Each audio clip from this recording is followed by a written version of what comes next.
네, 여러분 안녕하세요. 지역교육대 박쌤입니다. 자, 드디어 2025년 새해가 밝았습니다. 자, 여러분들 정말 새해 복 많이 좋겠습니다.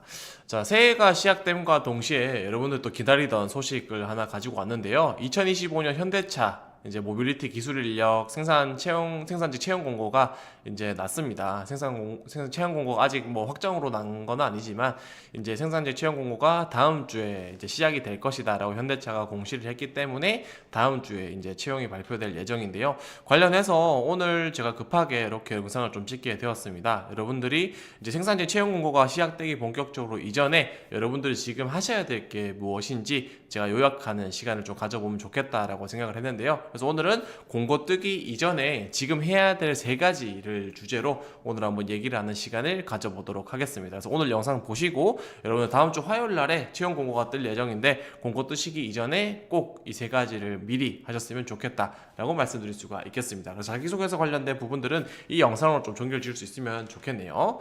자, 일단 첫 번째로 저희 간단하게 이제 어떻게 진행이 되는지에 대해서 가볍게 좀 알아보면 좋을 것 같은데요.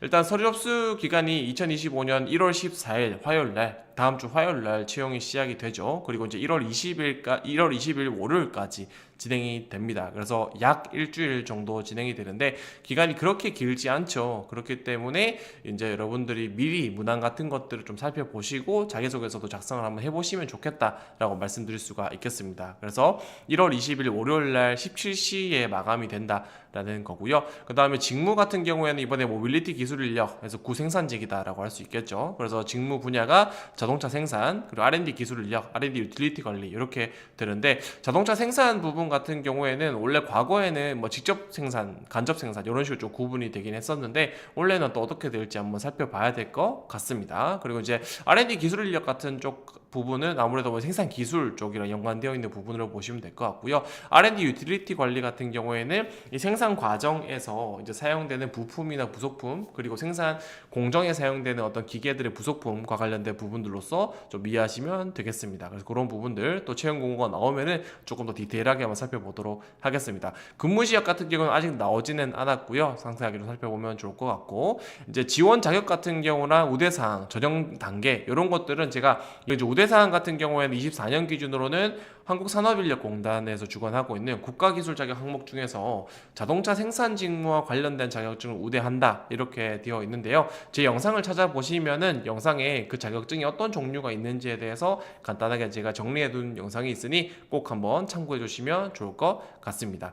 자, 전형 단계는 2024년 기준으로 지원서 접수를 하고 서류 전형을 거쳐서 합격자들을 대상으로 1차 면접을 진행을 했고요. 1차 면접에서 인적성 검사도 함께 진행을 했었습니다. 그래서 1차 면접 이후에 2차 면접을 거쳐서 신체 검사 후에 최종 합격이 진행되었다라고 보시면 될 것 같고요. 1차 면접 같은 경우에는 주로 비대면으로 진행이 되었었고 2차 면접 같은 경우에는 이제 대면으로 진행이 되었었다라고 보시면 될 것 같습니다. 그래서 면접 관련해서는 또 추후에 영상을 좀 촬영을 해볼 수 있도록 하겠습니다.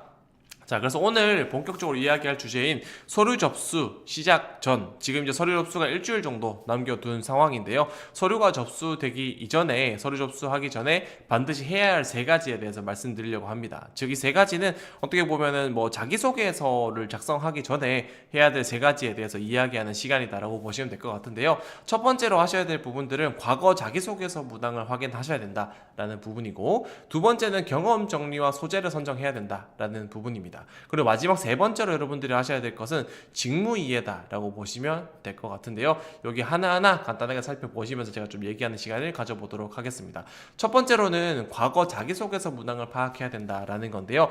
현대자동차 같은 경우에는 여러분들 우리가 2023년부터 해가지고 채용이 굉장히 많이 진행되고 있는 부분들이 있는데, 과거에 뭐 22년, 23년, 24년 이렇게 살펴봤을 때 자기소개서 항목이 동일하게 나왔던 부분들이 있습니다. 그렇기 때문에 여러분들이 글자 수만 소폭 변동되었었던 부분들이 있기 때문에 현대차 자기소개서 작성을 할 때 미리 아마 이번에도 자기소개서 문항이 같지 않을까 싶습니다. 그럼 물론 달라진다고 해도 뭐 크게 뭐 문제가 될 부분들은 없는데 아마 같지 않을까 싶고, 그래서 같은 문항을 기준으로 여러분들이 자기소개서 문항에 대해서 좀 이해를 하는 시간들을 가져보면은 좋을 것 같고요. 그 문항에 대해서 간단하게 좀 살펴보고 분석도 좀 해드리도록 하겠습니다. 첫 번째였던 본인의 성격의 단점, 이를 극복하기 위해서 여러분이 했었던 노력을 말씀해 주세요 라고 해서 이게 이제 600자에서 800자 정도로 되었었다라고 보시면 될 것 같고요. 그래서 이제 요거는 협업 경험과 좀 성격의 장단점 이제 이런 부분으로 좀 보시면 될 것 같습니다.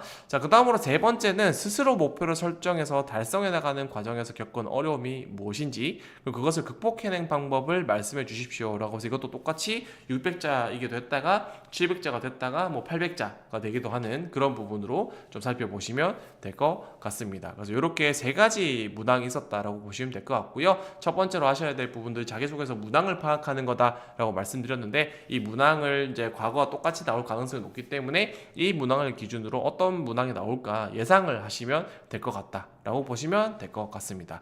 자, 그리고 이제 두 번째로 여러분들이 하셔야 될 게 각 문항별에 대해서 경험 정리하고 소재를 선정해야 된다라고 얘기를 했는데요. 이 여러분들이 소재를 살펴보시면서 각 문항별로 어떤 것들을 요구를 하는 걸까에 대한 것들을 파악하시는 게 이 문항을 살펴보시는 거에 가장 중요한 부분이다라고 보시면 될 것 같고요. 그에 필요한 어떤 경험적인 부분들을 선정을 하셔서 자기소개서를 써야 되기 때문에 직간접적인 경험이 뭐가 있는지에 대한 부분들을 정리하는 게 경험 정리와 소재 선정 파트에서 하셔야 되는 부분이다라고 보시면 될 것 같습니다. 그래서 첫 번째로 저희가 1번부터 3번까지 간단하게 문항 분석을 하는 좀 시간들을 좀 가져보려고 하는데요. 첫 번째로 우리가 모빌리티 기술 인력이라고 생각하는 이유와 1번 문항이죠. 이 문항에 대해서는 우리가 이 직무의 역량적인 측면이나 전문성이라는 측면들을 파악하기 위한 문항이다라고 보시면 될 것 같고요. 그렇기 때문에 우리가 이 직무 수행 환경이 가지고 있는 특수성이 어떤 부분들이 있는지에 대해서 이해하고 그런 부분들에 있어서 내가 그런 특수성에 적합한 역량을 어떤 것들을 가지고 있냐라는 부분들을 살펴보고 평가하는 문항이 1번 문항이다라고 보시면 되겠습니다. 그랬을 때 이 직무 수행 환경이 가진 특수성에는 생산직 같은 경우에는 단순한 업무이기도 하고 또 동시에 반복하는 업무이기도 하죠. 그리고 또 정확함이라는 것들이 굉장히 중요하고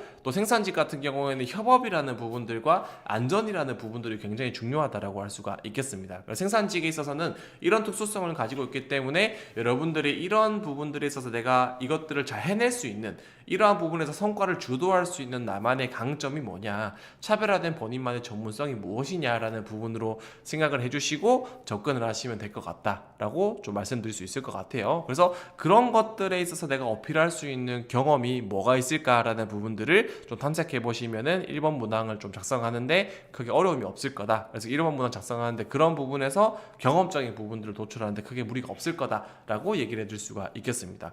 자, 2번 문항 같은 경우에는 협업 경험과 그 과정에서 느꼈던 본인의 성격의 단점 극복하기 위한 노력, 이 문항이죠. 이것 같은 경우에는 대표적으로 우리가 뭐 역량의 강점, 전문성 이렇게 볼 수도 있겠지만 아무래도 성격이라는 부분들, 협업의 과정에서 문제를 해결했던 부분들이 있기 때문에 인성이나 태도적인 측면이라는 부분들과 생산직의 기본적인 업무 환경이라는 과정에 있어서 이 사람이 어떻게 할 수 있냐라는 부분들을 평가하는 항목이다라고 보시면 될 것 같습니다.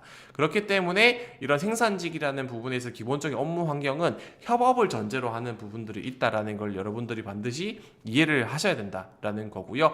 협업이라는 부분들을 좀 상세하게 설명을 드리자면은 생산직 같은 경우에는 라인 내에서 협업이 이루어지기도 하죠. 내가 담당하고 있는 이 라인이 어디냐에 따라서 그 라인 내에서 혼자 일하기도 하고 동료와 협업을 하기도 하기 때문에 라인 내에 협업이 있고 또 라인 간의 협업이 있다라고 할 수가 있겠죠. 내 전 라인, 후 라인에서 어떤 업무를 담당하는지에 대해서 이해를 하고 거기에 맞추어서 내가 그런 협업 구조를 이해하고 거기에 따라서 업무를 추진하는 그런 협업이 존재한다라는 거고요. 그리고 생산직 같은 경우에는 기본적으로 교대 근무를 하기 때문에 그런 교대 근무를 하는 과정에서 근로자들 간의 어떤 관계적인 측면이나 협업을 하는 부분들도 필요하다라고 보시면 되겠습니다. 그리고 좀 대표적으로 트러블 슈팅이라고 해서 생산 현장에서 발생하는 생산성이 저하되거나 품질 수준이 떨어지는 그런 어떤 트러블, 그런 것들을 이제 현장에서 트러블이라고 얘기를 하는데 그런 트러블이라는 것들을 없애기 위해서 그런 문제를 해결하기 위해서도 우리가 구성원들 간의 어떤 협의를 하거나 협업을 하거나 같이 그래서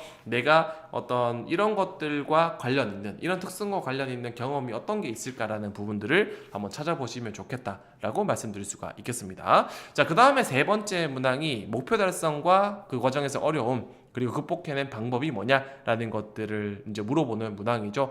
이런 부분들 같은 경우에는 아무래도 연결을 짓는다라고 했을 때 이 자동차 생산 공정에 있어서 가장 중요한 성과가 뭐냐, 우리가 목표라는 키워드가 있잖아요. 이 목표라는 키워드를 살펴봤을 때 우리가 이 목표라는 게 생산직에서 왜 중요할까라고 놓고 봤을 때는 간접적으로 우리가 자동차 생산 공정에서 어떤 목표가 있을까, 어떤 성과가 있을까라고 놓고 봤을 때 생산 목표를 달성하는 부분들이 매우 중요한 목표다라고 할 수가 있겠죠. 그래서 우리가 이런 생산 공장 내에서 존재하는 생산 대수, 이런 생산 대수가 목표가 될 수도 있고, 혹은 품질 수준 이라는 부분들, 오류나 품질 수준을 어떻게 맞출 거냐라는 부분들도 이 생산 공정 내에서의 목표다라고 할 수가 있겠죠. 그래서 그렇기 때문에 이런 것들이 중요하기 때문에 이 3번과 같은 문항을 내서 과연 이 사람은 조직에서 주어진 목표 같은 것들을 달성하려고 하는 나름의 의지를 가지고 있는 사람인가 라는 부분들을 파악하는 문항이다라고 할 수가 있겠습니다. 그래서 그런 부분들을 파악을 하신 것들을 기준으로 해서